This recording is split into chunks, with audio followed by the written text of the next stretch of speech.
Après 14 ans de mariage, ma femme a fait ses valises et m'a dit, je pars en voyage avec un autre homme et je me fiche de ce que tu en penses. Je suis resté calme et me suis contenté de répondre, parfait, parce qu'à partir de demain, tu seras mon ex-femme. Ce qui s'est passé ensuite l'a laissée en larmes. Elle croyait me détruire, mais en réalité, elle creusait sa propre tombe. Si vous avez aimé la vidéo, n'oubliez pas de vous abonner à ma chaîne, d'activer les notifications, de laisser un like et un commentaire sous la vidéo. Et après? Disons simplement que c'est elle qui a fini à genoux, remplie de regrets et sans issue. Je me souviens encore de la façon dont Lena me souriait, comme si j'étais le centre de son univers. Ce sourire en coin, qui mettait toujours un moment à atteindre ses yeux, ressemblait à un rayon de soleil perçant à travers l'orage. Mais si tu me demandais aujourd'hui ce que cela signifiait, je te répondrais ceci, c'était un sourire calculé, et j'étais trop aveugle pour le voir. 2 ans après notre mariage, tout a commencé à s'effriter en silence, comme du bois qui pourrit de l'intérieur. Nous nous étions rencontrés tard dans la vie, dans la trentaine, et nous nous étions rapidement rapprochés au fil de longues soirées de travail dans un cabinet d'architecture. Elle était magnétique. Belle d'une manière subtile et élégante, du genre à dégager une confiance absolue, comme un parfum envoûtant. Elle parlait souvent d'une vie simple, des enfants, un chien, un jardin. Quand nous nous sommes mariés, elle a quitté son travail pour devenir femme au foyer. Elle m'a fait croire que c'était son rêve, et j'y ai cru. La maison était toujours impeccable, je rentrais du travail et trouvais des dîners que je n'avais jamais demandés, l'odeur des épices flottant dans l'air et sa voix fredonnant doucement dans la cuisine. Au début, c'était envoûtant. Puis, c'est devenu trop parfait pour être vrai, comme si elle peignait un tableau dont elle savait que je l'admirerais pendant des années. Mais j'étais heureux. Du moins, je croyais l'être. Nous essayions d'avoir un enfant. Ou du moins, c'est ce qu'elle me disait. Mois après mois, elle me répétait que cela n'avait pas encore fonctionné. Je ne l'ai jamais pressée, elle semblait dévastée à chaque fois. Ce que j'ignorais, c'est que sa douleur ne venait pas du fait qu'elle n'arrivait pas à tomber enceinte, mais de l'homme qu'elle ne pouvait s'empêcher de revoir dans mon dos. Tout a commencé une nuit où je suis sorti tard du travail. Mon collègue Charles m'a traîné prendre un verre à la dernière minute. J'ai envoyé un message à Lena pour la prévenir. Elle m'a répondu tendrement, me disant que je méritais une pause, de profiter, et qu'elle réchaufferait le dîner à mon retour. J'ai souri en lisant son message. Merci, mon Dieu, pour la meilleure femme du monde. Sur le chemin du retour, je suis passé par une rue peu fréquentée. À la lueur jaunâtre d'un lampadaire, j'ai aperçu une silhouette familière. Elle riait. La tête rejetée en arrière. Sa main entrelacée avec celle d'un autre homme. Un homme que je ne connaissais pas. Ils ne m'ont pas vu. Je suis resté là, figé derrière un arrêt de bus, le cœur noué dans ma gorge. Chaque respiration s'accrochait à ma poitrine comme un hameçon planté dans mes côtes. Ce n'était pas seulement leurs mains entrelacées. C'était son visage. Ce même sourire en coin. Sauf que cette fois, il atteignait ses yeux. Mon monde s'est écroulé. Je suis rentré chez moi en titubant, comme un homme qui se noie. Chaque mot qu'elle avait prononcé sur l'amour, la loyauté, notre avenir ensemble, tout sonnait creux désormais, comme une cloche fêlée. Je ne l'ai pas confrontée ce soir-là. Je n'ai rien dit. Je suis resté assis dans l'obscurité, à côté d'elle, pendant qu'elle dormait paisiblement, comme si de rien n'était. Mais quelque chose s'était produit. Quelque chose d'irréversible. Dans les jours qui ont suivi, les signes sont devenus flagrants. Des mots de passe changés. Des lingeries neuves qu'elle ne portait jamais avec moi. Un intérêt soudain pour des produits de beauté qu'elle trouvait autrefois inutiles. Des petits détails qui, mis bout à bout, formaient une vérité accablante.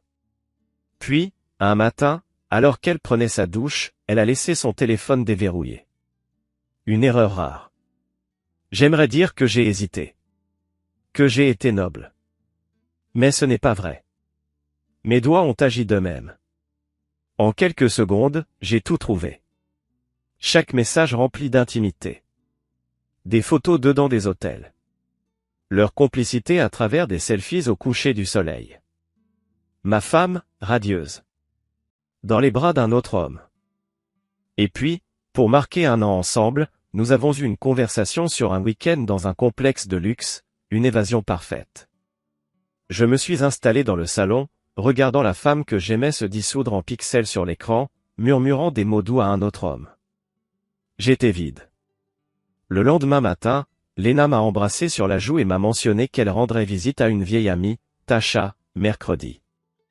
J'ai souri et hoché la tête, feignant d'ignorer la vérité. Elle était radieuse, vibrante comme elle ne l'avait pas été depuis des mois. Maintenant, je savais pourquoi. Je me suis contenté de lui dire « Amuse-toi bien ». Mais à l'intérieur, je préparais déjà la destruction de son monde. Le lendemain, j'ai prétendu une urgence chez le dentiste pour quitter le travail plus tôt. Elle est partie de bonne heure, valise à la main, laissant son parfum flotter dans l'air. J'ai observé depuis la fenêtre chaque pas qu'elle faisait, chacun portant un mensonge de plus. Plus tard, j'ai reçu un message d'elle, « Tasha t'embrasse. C'est si bon de se retrouver. » Je me suis contenté d'envoyer un pouce en l'air, prétendant être occupé au bureau, alors qu'en réalité, un détective privé venait de commencer à la suivre. À 19h42, la première photo est arrivée. Lena, en peignoir, assise au bord d'une piscine, une coupe de vin à la main. À ses côtés, l'homme que j'avais vu l'autre soir. Ils s'embrassaient. J'ai fixé la photo pendant des heures. Ce n'était pas juste une trahison, c'était un anéantissement. Elle n'était plus ma femme. Juste une étrangère portant sa peau. Le lendemain matin, elle a envoyé un autre message. « Coucou mon amour, j'espère que tu manges bien. Mon carte ne passe pas, tu pourrais me faire un virement ?» C'est là que tout a basculé. J'ai répondu, elle ne passe pas parce que je l'ai bloquée. Demande à ton petit ami de payer pour toi. Sa réaction a été instantanée, pleine de confusion feinte. Quoi? Je t'ai dit que j'étais avec Tasha. Pourquoi tu dirais ça? J'ai ri, un rire amer, rauque, celui d'un homme qui avait cessé de saigner et avait commencé à aiguiser ses lames. C'est alors que j'ai débuté ma vengeance. Une vengeance qui détricoterait chaque fil de ses mensonges, jusqu'à ce qu'elle se retrouve pieds nus au milieu des ruines qu'elle avait créées. Les messages continuaient d'affluer. Lena s'effondrait plus vite que je ne l'avais espéré. Léo, mais qu'est-ce qui se passe? J'ai fixé l'écran. Léo. Mon nom. L'homme à qui elle avait juré fidélité, avec qui elle devait bâtir une vie. Et maintenant, elle m'écrivait depuis le lit d'un hôtel partagé avec un autre homme, me demandant de financer sa propre trahison. Je l'ai laissé mijoter. Le détective, Noël, m'a livré un trésor inestimable, photos, factures, une vidéo prise discrètement dans le restaurant de l'hôtel. Lena portait cette robe rouge à fleurs que je lui avais offerte pour notre anniversaire. Elle tendait un morceau de viande aux lèvres de son amant, pendant qu'il embrassait son poignet. Son nom? Chazé Dalton. Un cadre médiocre d'une société tech à l'autre bout de la ville. Marié. 2 enfants. 41 ans. Bien habillé. Le cliché parfait de la tentation éphémère. Et il n'avait aucune idée de l'enfer dans lequel il venait de plonger. Je n'ai pas répondu à Lena pendant des heures. Je voulais que le silence la dévore. Vers minuit, elle a appelé. J'ai ignoré. Elle a rappelé. Encore ignoré. Puis mon téléphone a vibré, un message vocal. Sa voix tremblait. Léo, je ne comprends pas ce qui se passe. Je ne voulais pas te mentir, je voulais juste que tu ne t'inquiètes pas. Je ne suis pas avec Tasha. J'avais juste besoin d'un peu de temps seul. S'il te plaît, rappelle-moi. Je t'aime. Je l'ai écouté 2 fois. La seconde, j'ai ri. Tu m'aimes? Comme un vautour aime une proie agonisante, peut-être. J'ai répondu froidement, je sais où tu es. J'ai tout vu. Profite de ta dernière nuit. Aucune réponse. C'est à ce moment-là que j'ai entamé les préparatifs. Ce week-end-là, j'ai déménagé. Pendant des semaines, j'avais discrètement transféré tout ce qui comptait, documents, ordinateurs, héritages familiaux, dans un box payé en liquide.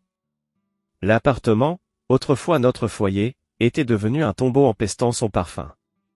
Sur la table de la salle à manger, j'ai laissé une enveloppe. À l'intérieur, les papiers du divorce. Et les preuves de sa trahison. Une simple lettre. Quelques mots tracés à la hâte, mais qui pesaient des tonnes. Je ne suis pas l'idiot que tu pensais que j'étais, Léo. Aucune signature. Aucune explication. Rien d'autre que cette phrase, brute, tranchante, définitive. Puis, je suis parti. Sans bruit. Sans fracas. Sans une larme versée. Sans un dernier regard en arrière. Sans une seule explication. Je n'allais pas lui offrir ce luxe. Le lundi suivant, elle est revenue.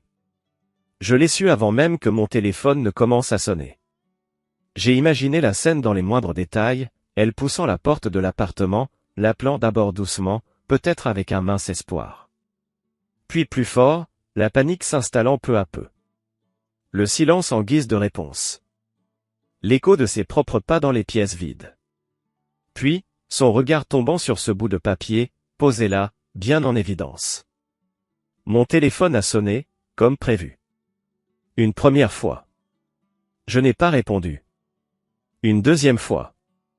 Toujours rien. Puis une troisième, une quatrième. Elle insistait. Désespérément. J'ai laissé la peur, l'incertitude et l'angoisse la ronger lentement. À 15h15, un message vocal. Cette fois, sa voix tremblait de rage sous une couche de fausse innocence. Léo, c'est cruel. Tu es parti comme ça, sans prévenir, sans me parler. Ce n'est pas juste. Tu exagères complètement, pour rien. Pour rien. Ce simple mot a fait exploser quelque chose en moi. Mon sang s'est mis à bouillir. Mes doigts se sont crispés sur le téléphone. À l'appel suivant, j'ai décroché. Ma voix est tombée, tranchante comme une lame de rasoir. Tu m'as menti. Trompé. Pendant plus d'1 an. Tu dormais dans mon lit pendant que tu en aimais un autre. Et maintenant, tu oses me dire que je réagis de façon excessive. Un silence. Puis, des sanglots étouffés de l'autre côté de la ligne. Elle pleurait. D'abord doucement. Puis plus fort. Tentant désespérément d'amadouer ma colère. Je n'ai jamais voulu ça. Un mensonge. Tu étais tellement distant ces derniers temps. Une excuse. Je me sentais seul. Chase, lui, m'écoutait. Et voilà. Le piège. L'instant précis où elle tentait de me faire endosser le rôle du coupable. Le moment où elle me transformait en bourreau, pour mieux s'épargner d'être la véritable responsable de ce désastre. J'ai esquissé un sourire. Glacial. Déconnecté. Léna. Je bossais tard. Pour payer le spa que tu utilisais pendant que tu me trompais. Un silence. Long. Lourd. Puis un chuchotement hésitant. Alors c'est fini? Je n'ai pas répondu. Elle a inspiré profondément. Léo, s'il te plaît. Sa voix se brisait. On peut au moins en parler? En face à face? Juste une dernière fois? Je t'en supplie. Ma réponse est tombée, glaciale. Tu ne mérites pas une conversation. Tu mérites des conséquences. Et j'ai raccroché. Mais il restait encore une autre personne à qui rendre des comptes. Chase. Il ne s'en tirerait pas si facilement. Ce type avait construit toute son existence sur les promesses brisées de ma femme. Il était temps d'anéantir tout ce qu'il pensait acquis. 3 jours plus tard, je rencontrais sa femme. Charlotte Dalton. J'avais soigneusement préparé ce moment. Vêtements sobres, propres, élégants sans en faire trop. Un visage impassible. Une attitude respectueuse. Je me suis rendu à son studio de yoga pendant la pause déjeuner et j'ai attendu dehors, adossé contre le mur. Lorsqu'elle est sortie, un smoothie vert à la main, j'ai avancé d'un pas. Bonjour. Elle s'est arrêtée net. Son regard s'est posé sur moi. Soupçonneux. Oui. Vous êtes Charlotte Dalton? Oui, c'est moi. Je suis elle, Hart. Elle a cligné des yeux, l'air perdu. Le mari de Lena. Et là, son visage s'est vidé de toute couleur. 10 minutes plus tard, nous étions assis sur un banc, sous un vieux chêne du parc. Je n'ai pas crié. Je ne l'ai pas accusé. Je me suis contenté de lui tendre une enveloppe scellée. À l'intérieur, tout y était. Elle l'a ouverte. A feuilleté les pages, une à une. Photos. Messages. Réservation d'hôtel. Et, sur la dernière feuille, un simple mot, écrit en lettres capitales. Il te trompe avec ma femme. Depuis plus d'1 an. Charlotte n'a pas pleuré. Elle a juste murmuré, d'une voix presque inaudible. Je croyais que c'était dans ma tête. Que j'étais paranoïaque. J'ai hoché la tête lentement. Tu ne l'étais pas. Puis, je me suis levé. Je suis désolé. Je sais que ça fait mal. Mais tu devais savoir. Elle a serré l'enveloppe contre elle. Comme si c'était la seule chose qui lui restait de sa raison. Et moi, je suis parti. Sans un regard en arrière. 2 jours plus tard. Lena est apparue devant la porte de mon nouvel appartement. Comment avait-elle trouvé l'adresse? Je ne le saurais jamais. Un ancien reçu de livraison. Un accès à un compte partagé. Peu importe. Quand j'ai ouvert la porte, elle était méconnaissable. Yeux cernés. Teint livide. Cheveux mal attachés. Pas de maquillage. Elle portait un de mes vieux sweats, trop grand pour elle. Comme une armure dérisoire. S'il te plaît. Un murmure. Ne me repousse pas. Je n'ai pas répondu. Elle est entrée d'elle-même. Les larmes déjà au bord des yeux. La femme de Chase a tout découvert. Sa voix tremblait. Elle est partie. Elle a pris les enfants. Elle a laissé échapper un sanglot. Il me rend responsable. Il dit que j'ai détruit sa vie. Je me suis adossé au mur, bras croisés. Pour une fois, tu as réellement détruit la vie de quelqu'un. La mienne. Elle m'a regardé. Et j'ai vu la panique s'installer dans ses yeux. Léo. Je n'ai jamais voulu ça. J'ai gardé le silence. Il disait qu'il m'aimait. Qu'on serait ensemble si sa femme partait. J'ai incliné légèrement la tête. Et maintenant, il ne répond même plus à tes messages. Elle a fait un pas vers moi. A voulu attraper ma main. J'ai reculé. Non. Ne fais même pas semblant de t'en soucier. Les larmes ont roulé sur ses joues. Tu ne peux pas tout jeter comme ça. J'ai esquissé un sourire froid. C'est toi qui as tout jeté. Puis, j'ai saisi la dernière pièce de ma vengeance. Un dossier marron, posé sur la table. Je le lui ai tendu. Qu'est-ce que c'est? Et maintenant, je sais. Et maintenant, c'est toi qui vas ressentir ce que ça fait d'être laissé dans le silence, d'être abandonné sans réponse, de tendre désespérément la main et de ne trouver que du vide.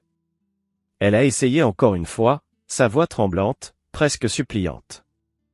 J'ai fait une erreur, Léo. Je le sais. Je l'ai regardée, impassible, tandis qu'elle luttait pour trouver les mots justes, pour me convaincre que tout cela pouvait être pardonné, que tout cela pouvait être oublié. J'ai paniqué, Léo. Tu étais toujours en train de travailler, toujours ailleurs, et moi. Ma voix est tombée comme une lame, tranchante et froide. Ne t'avise même pas de chercher des excuses. Tu n'as pas simplement commis une erreur, Lena.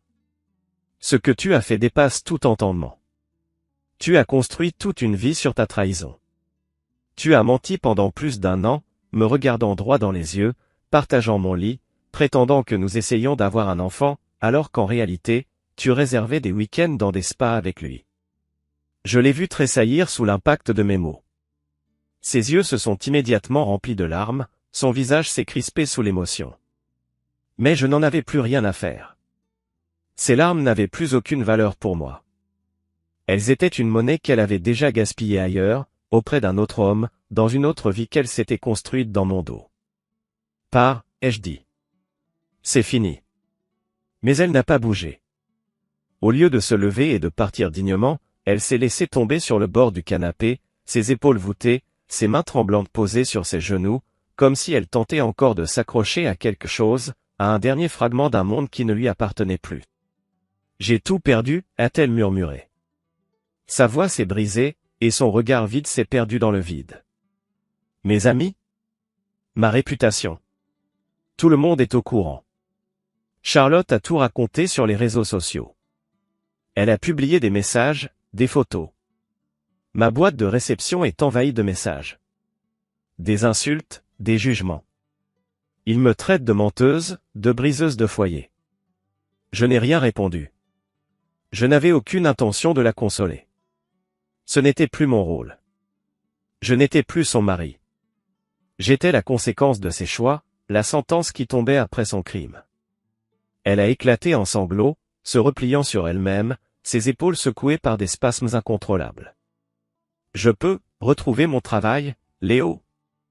J'ai levé un sourcil, sans comprendre où elle voulait en venir. Ils ont tout vu, a-t-elle poursuivi, en essuyant ses joues trempées de larmes. Mon ancien patron. Il m'a envoyé un email. Il m'a dit de ne même pas essayer de postuler à nouveau. Il m'a écrit que je serais une tâche pour l'entreprise, une honte. Je me suis contenté de la regarder, indifférent. Ce n'est pas mon problème, ai-je lâché d'un ton neutre. J'ai été stupide. Sa voix a éclaté dans la pièce, emplie de rage et de désespoir. Je croyais être amoureuse d'un autre. J'étais persuadé que c'était vrai. Mais ce n'était que du désir, un mensonge, une illusion. Ce n'était pas réel. Toi, tu l'étais. Toi, tu as toujours été réel. Elle me fixait, désespérée, cherchant une trace d'émotion sur mon visage, une faille, un espoir. Je me suis penché légèrement vers elle, réduisant ma voix à un murmure glacial. C'est drôle. Avant, je disais la même chose de toi. J'ai vu son visage se décomposer. J'ai vu Léna se briser devant moi, son masque tomber, ses dernières forces s'effondrer sous le poids de mes paroles. Mais je n'avais pas fini. Le lendemain, je me suis rendu chez mon avocate, Maya Patel. Une femme redoutable, qui ne tolérait aucune absurdité. Son esprit était affûté comme une lame, et son instinct, encore plus tranchant. Elle avait déjà géré des divorces complexes, des affaires pleines de trahison et de manipulation. Mais quand je lui ai montré le dossier que j'avais constitué, les messages, les photos, les plannings détaillés, et même les relevés de transactions prouvant que Léna utilisait MON Argent pour financer ses escapades avec lui, elle a souri. Un sourire froid, tranchant, implacable. Cette affaire est déjà gagnée, a-t-elle dit d'un ton assuré. Tu t'en sors indemne. Je l'ai regardé droit dans les yeux. Je veux qu'elle parte sans rien. Maya n'a pas hésité une seule seconde. Alors, c'est ce que nous allons faire. Dès le lendemain, elle a engagé une procédure pour geler nos comptes conjoints. Elle a réuni tous les documents prouvant l'abus financier de Léna, démontrant qu'elle avait détourné nos fonds communs pour financer sa double vie. Et comme la majorité de nos biens étaient à mon nom, notre appartement, mes actions, ma voiture, elle n'avait plus aucun levier. Léna, qui avait toujours été si fière, si sûre d'elle. Elle n'avait plus rien. Et cette fois, c'était moi qui partais en la laissant sans réponse. Confiant désormais, il se battait pour survivre dans un monde qu'il avait lui-même réduit en cendres, un monde qu'il avait construit puis détruit par ses propres décisions et actions. Mais, moi, je n'avais pas encore terminé. Non, loin de là.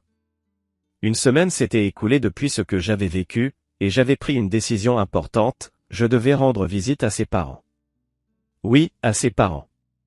Ces personnes qui, pendant tout ce temps, m'avaient toujours montré une gentillesse sincère. Ils m'avaient toujours bien accueilli, comme un membre de la famille. Je me souviens qu'un jour, il m'avait dit qu'il considérait que j'étais la meilleure chose qui soit jamais arrivée dans la vie de Léna. Ces mots, même aujourd'hui, résonnaient encore dans ma tête. Il était devenu clair pour moi que je devais leur dire la vérité, qu'ils aient connaissance de ce qui se passait réellement, et pas seulement de ce que Léna leur racontait. Je ne pouvais pas les laisser dans l'ignorance. J'ai donc attendu que son père, Monsieur D, soit seul sur la terrasse avant de m'approcher. J'ai respiré profondément, préparant chaque mot que j'allais dire. Il leva les yeux, étonné de me voir là, et son regard se fixa sur moi avec une expression de surprise. Léo, ça ne va pas prendre longtemps, ai-je dit d'une voix calme mais assurée, mais je pensais que vous deviez connaître la vérité avant qu'elle ne vous raconte encore une autre histoire, une version complètement fausse de ce qui s'est réellement passé, une version qu'elle a créée pour se donner bonne conscience.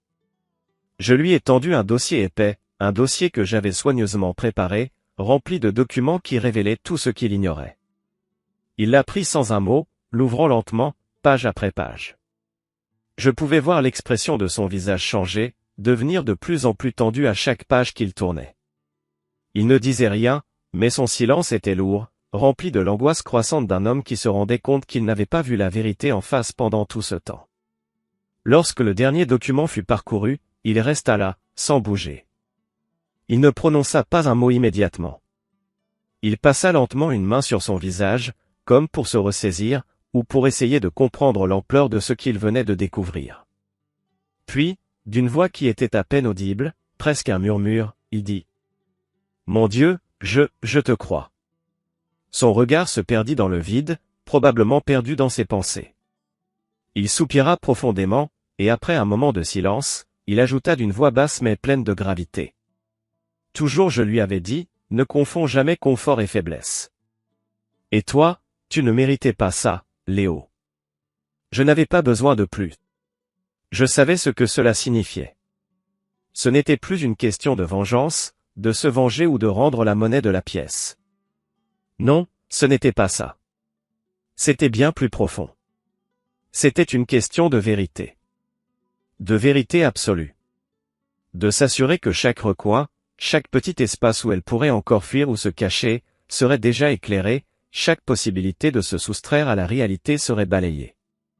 Il n'y aurait plus de cachette, plus de zone d'ombre, juste la lumière brutale de la vérité. Ce week-end-là, j'ai pris la décision de jeter la dernière boîte contenant ses affaires, toutes les choses qu'elle avait laissées derrière elle. Je n'avais plus aucun désir de les garder. Je n'avais plus besoin de ses souvenirs. Et c'est alors qu'un événement totalement inattendu se produisit. Je me mis à pleurer. Ce n'était pas parce que je ressentais encore un vide, un manque d'elle. Non, ce n'était pas ça. C'était bien plus que ça. Je pleurais parce que, dans ce moment précis, je pris conscience d'une vérité qui m'avait échappé jusque-là, je ne la cherchais plus. Je n'avais plus ce besoin irrésistible de la retrouver, de la voir près de moi. Je pleurais parce que je réalisais que j'avais cessé de l'aimer, ou plutôt, que je ne la désirais plus de la même manière. Je pleurais pour l'homme que j'avais été.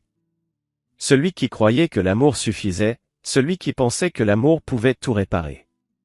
Celui qui apportait des fleurs un mardi, simplement pour le plaisir, pour dire « je t'aime », sans raison particulière.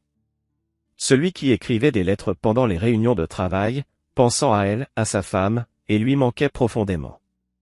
Cet homme, celui-là, était mort. Et il avait disparu la nuit où j'avais vu Lena et Chase ensemble sur ce trottoir, main dans la main. Ce fut ce moment précis où une partie de moi s'est éteinte, où j'ai compris que tout était fini. Je pleurais pour lui. Et puis, je l'ai laissé partir. Il n'était plus qu'un souvenir lointain, une autre version de moi qui ne me concernait plus. 2 jours plus tard, Lena m'appela à nouveau. Le numéro était inconnu, mais j'ai décidé de décrocher, plus par curiosité que par envie réelle d'échanger avec elle. Sa voix était maintenant dure, glaciale, comme si toutes les larmes qu'elle avait versées étaient maintenant séchées, laissant place à une amertume sans fin. « Tu crois vraiment que tu as gagné, ah ?»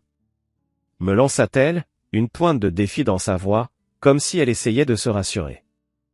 Je souris lentement, presque avec indifférence. Ce n'est pas un jeu, Lena. Mais si c'était le cas. Oui, je t'ai déjà battu. Et tu sais très bien que c'est vrai.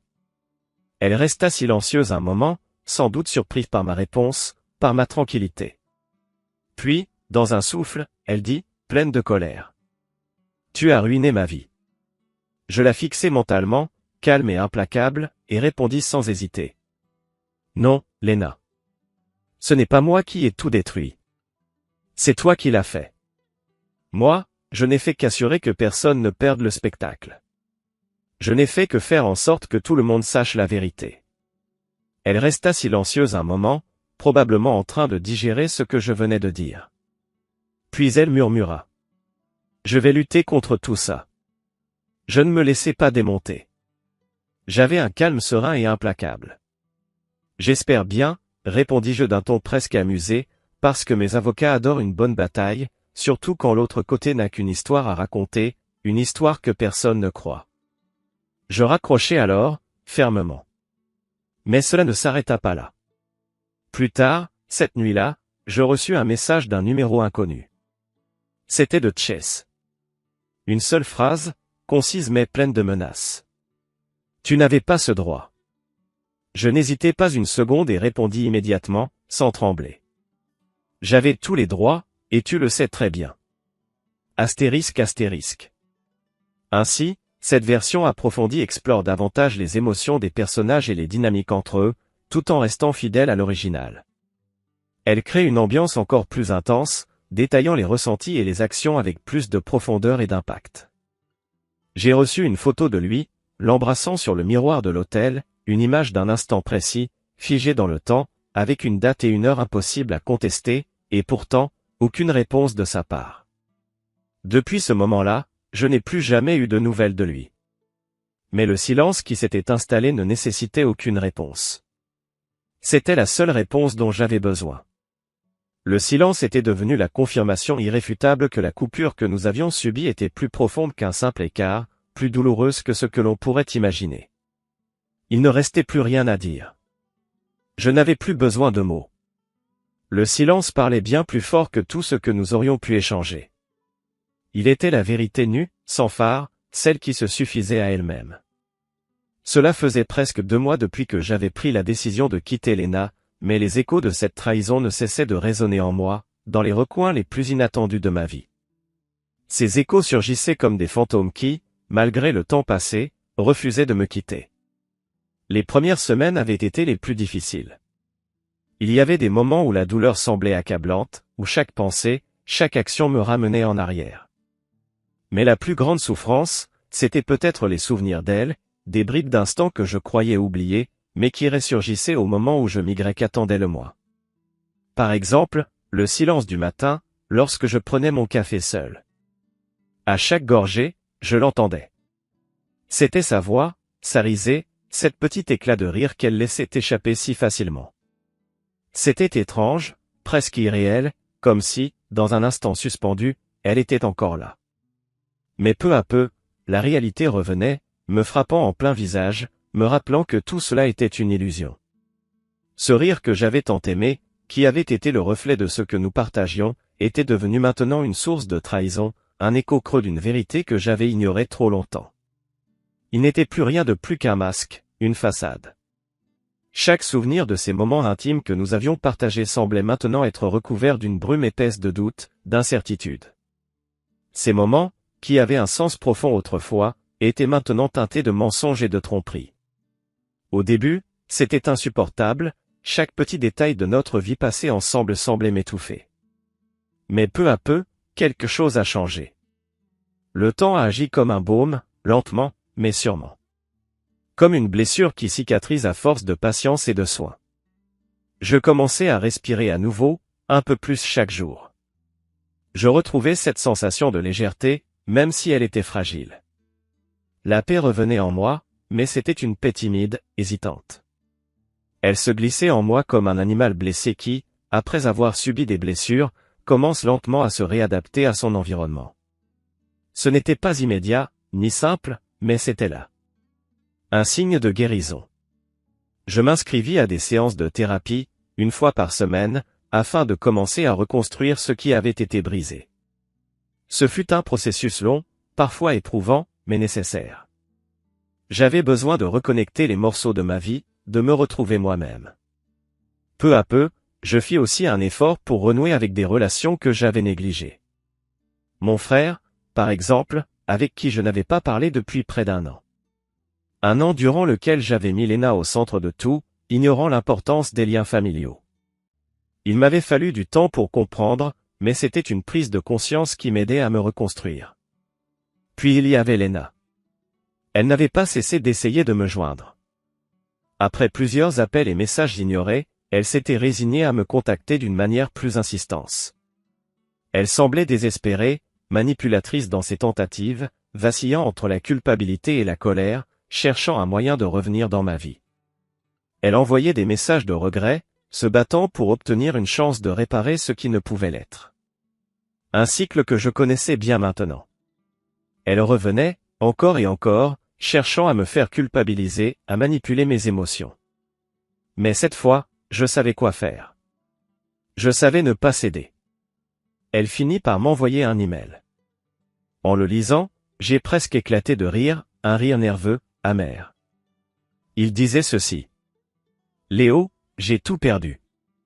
Mes parents ne me parlent plus. Chase a disparu, je ne sais même pas où il est. Je suis sans emploi, sans amis, sans repères. Tout est détruit, et je ne sais pas par où recommencer. J'ai pris conscience de mes erreurs. Je sais que j'ai fauté. Mais si tu pouvais accepter de me rencontrer, ne serait-ce que pour une vraie conversation. Juste une chance de discuter, même si ce n'est pas pour autre chose, au moins pour avoir un peu de clôture. Cette demande de clôture m'a frappé comme un coup de marteau. C'était presque comique, dans sa tristesse. La vérité était là, dans ses mots, elle voulait une fin, mais ce qu'elle recherchait vraiment, c'était du pardon. Elle voulait revenir à ce que nous étions avant. Mais je n'étais pas là pour la pardonner. Je n'étais pas celui qu'elle pouvait espérer. Je lui ai écrit une réponse, mais je ne l'ai jamais envoyée. J'ai dit ceci, dans un premier jet. Tu ne cherches pas de clôture, Léna, tu cherches du pardon. Mais je ne suis pas un prêtre. Je ne suis pas celui qui peut absoudre tes fautes. Je suis la tombe dans laquelle tu as enterré ta vie d'avant. Tu ne reviendras pas. Ta clôture, c'est moi qui l'ai déjà donnée, en m'éloignant. Tu dois faire face à ce que tu as fait. Mais je ne l'ai pas envoyé. Certains fantômes doivent rester dans le passé, à hanter les souvenirs, et non dans nos vies. Ils sont mieux dans l'obscurité, là où ils appartiennent. Quelques jours plus tard, Maya, mon avocate, m'appela. Elle conteste le divorce, me dit-elle sans émotion. Elle n'a aucun argument juridique, mais elle essaie de gagner du temps. Elle demande une médiation. Ma mâchoire se serra. Laisse-la faire. Nous avons les preuves. Qu'elle perde son temps. La médiation fut programmée pour la semaine suivante. Je me suis présenté au rendez-vous dans un costume impeccable, ma tête pleine de certitude. Léna arriva en retard, complètement négligée. Le charme et la confiance qu'elle affichait autrefois étaient partis, remplacés par des excuses usées, des larmes et du maquillage coulé. Elle ne me regarda même pas. Le choc de voir la personne que j'avais connue dans cet état me frappa, mais je n'étais plus la même personne non plus. Maya prit les devants, calmement et méthodiquement, elle énuméra les faits, infidélité avérée, mauvaise gestion des finances, manipulation émotionnelle. Chaque point était un coup de poing bien ciblé, un argument implacable. Léna tenta de se défendre, évoquant un soi-disant manque d'affection, mais la médiatrice, une femme aux cheveux grisonnants, aux yeux acérés comme des couteaux, n'eut même pas l'ombre d'un mouvement de compassion. Vous avez commis une infidélité prolongée, mademoiselle Hart. Ce n'est pas de la négligence, c'est de la cruauté. Pour la première fois, Léna resta complètement silencieuse, assise là, incapable de répondre. À la fin de cette médiation, la décision fut claire, elle ne toucherait ni à l'argent, ni à la pension, ni à rien d'autre. Elle partit avec ses vêtements, quelques souvenirs personnels, et les échos d'une maison qu'elle avait elle-même détruite. Quant à moi, je partis en homme libre, libéré de cette relation toxique.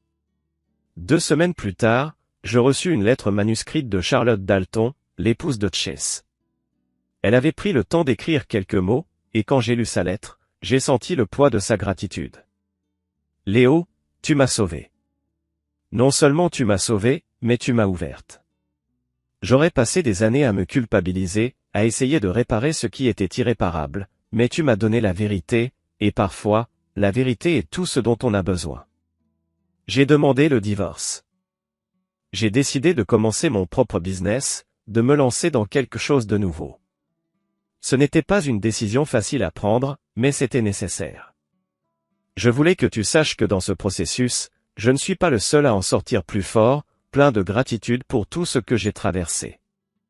C'est ce que je ressens profondément, même si au départ je ne savais pas comment gérer tout cela.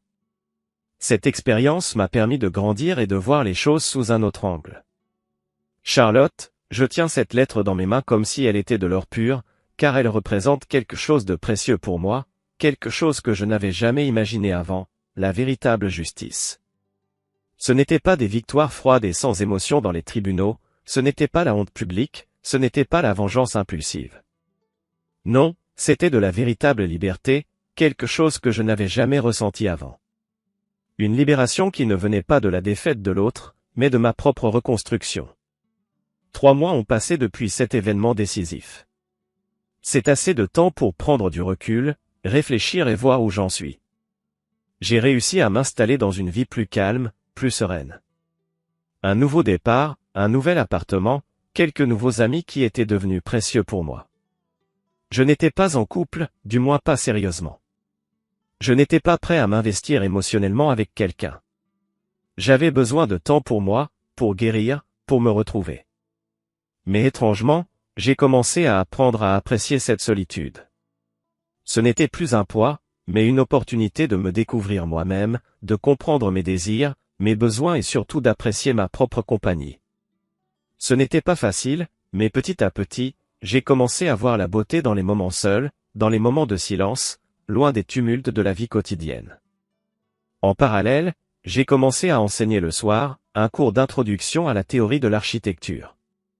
C'était un défi que je n'avais pas anticipé, mais un défi que j'ai accepté avec enthousiasme. Les étudiants étaient jeunes, remplis de rêves et d'espoir pour l'avenir. Chaque fois que je rentrais dans cette salle de classe, je ressentais une étrange sensation de satisfaction, comme si j'étais sur le point de créer quelque chose d'important. Chaque leçon, chaque explication, chaque idée que je partageais avec eux me rappelait à quel point il est essentiel de bâtir quelque chose qui ait du sens, quelque chose qui puisse réellement changer des vies. L'architecture n'est pas seulement un art ou une science, c'est un acte de création, un moyen de redéfinir le monde autour de soi. Je leur montrais que la véritable architecture va bien au-delà des bâtiments, elle touche les gens, elle influence leur quotidien. Cela me permettait aussi de me reconnecter avec moi-même, de me rappeler pourquoi j'avais choisi ce chemin.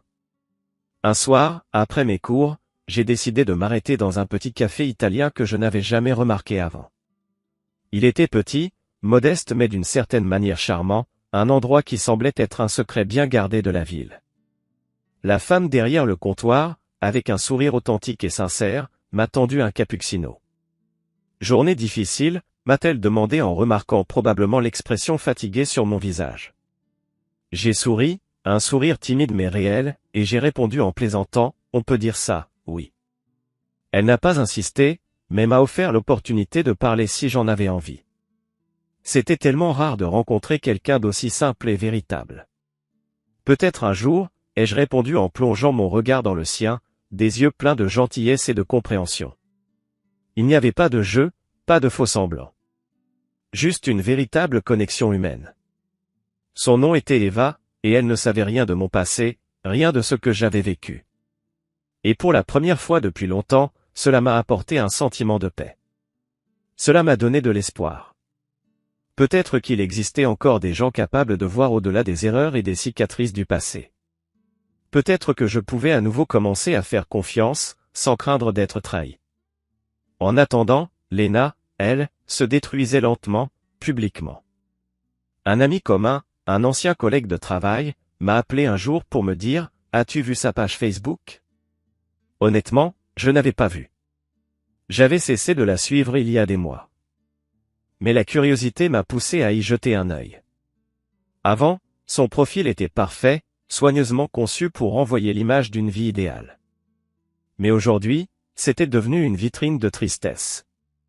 Des photos de verres de vin vides, des citations motivantes qui sonnaient comme un cri vide de sens, une selfie avec la légende, certaines personnes viennent dans ta vie juste pour t'apprendre la douleur. Les commentaires étaient remplis de pitié de la part d'inconnus, mais aussi du silence glacé de ceux qui connaissaient la vérité. Léna était seule, véritablement seule. Elle récoltait ce qu'elle avait semé. Mais étonnamment, je ne ressentais aucune joie. Pas de satisfaction. Juste un vide. Et ce vide était plus puissant que toute forme de haine ou de colère. Parce que le silence, le véritable silence, est plus puissant que n'importe quelle vengeance. Ce silence, celui qui dit « tu ne m'as jamais brisé » et qui te permet de marcher la tête haute, est la véritable victoire. Quelques jours plus tard, j'ai reçu un dernier email de sa part. Le sujet était simple mais lourd de sens, « tu as gagné ». Ce n'était pas une victoire dans le sens où je l'avais souhaité, mais une reconnaissance silencieuse de sa défaite. Elle m'écrivait qu'elle déménageait, qu'elle avait besoin d'un nouveau départ. Tu avais raison depuis le début, je l'admets maintenant. Peut-être qu'un jour tu me pardonneras, mais je ne m'attends pas à cela. Tu ne me dois rien. J'espère seulement que tu seras heureux. Je n'ai pas répondu à ce message. Pourquoi? Parce qu'il n'y avait plus de place pour la colère ou la vengeance. Je n'avais plus besoin de détruire. Ce que j'avais gagné, ce n'était pas sa chute, mais ma propre reconstruction. Lena ne m'a pas seulement trahi, elle a détruit chaque part de ce que j'étais. Mais la destruction, dans sa forme la plus pure, permet de faire de la place pour quelque chose de plus grand, de plus fort. Et c'est ce que j'ai fait, j'ai reconstruit ma vie. J'ai retrouvé la liberté. Une liberté sans trace de sang, une liberté silencieuse qui dit « tu ne m'as jamais brisé ». Et cette liberté est la plus grande victoire de toutes. Voilà la véritable revanche, ne pas hurler, ne pas se rabaisser à se venger, mais simplement exposer la vérité et avancer. Tandis que Lena détruisait tout autour d'elle, je reconstruisais ma propre vie. Et c'est là que réside la véritable victoire, une victoire intérieure. Dans de nombreuses histoires de trahison, on voit la personne trahie se consumer dans la colère, cherchant une vengeance impulsive, mais moi j'ai agi différemment. J'ai pris mon temps, recueilli des preuves, et laissé les conséquences parler d'elles-mêmes. À la fin, je ne me suis pas seulement débarrassé d'une relation toxique, mais j'ai trouvé la liberté et une nouvelle chance de recommencer. Voilà ce qu'est la vraie victoire. Alors, et vous, qu'en pensez-vous? Auriez-vous agi différemment? Croyez-vous que j'ai été trop loin ou que Lena méritait ce qui lui est arrivé? Laissez vos pensées dans les commentaires. Et si vous avez aimé cette histoire, n'oubliez pas de liker, de partager et de vous abonner à la chaîne. Et bien sûr, 2 autres histoires pleines de rebondissements vous attendent juste ici, sur l'écran. À très bientôt.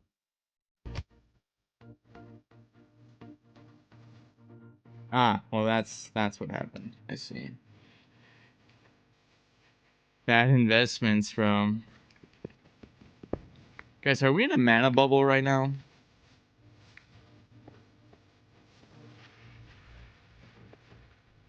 Ooh. Okay, wait, I have a bucket. Okay, I need to find water pronto stat on the double. It's already freaking dark, man.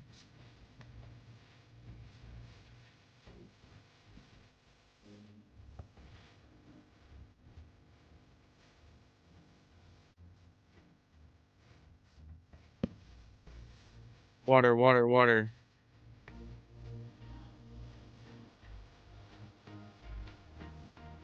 Anything? Okay, there's some water.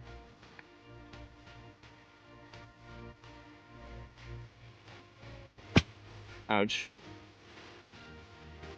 Yeah, jungles are kind of scary because they're a little hard to traverse very quickly. So if you run into a creeper in the wrong spot, it might just be GG. Especially because we don't have an armor or anything yet.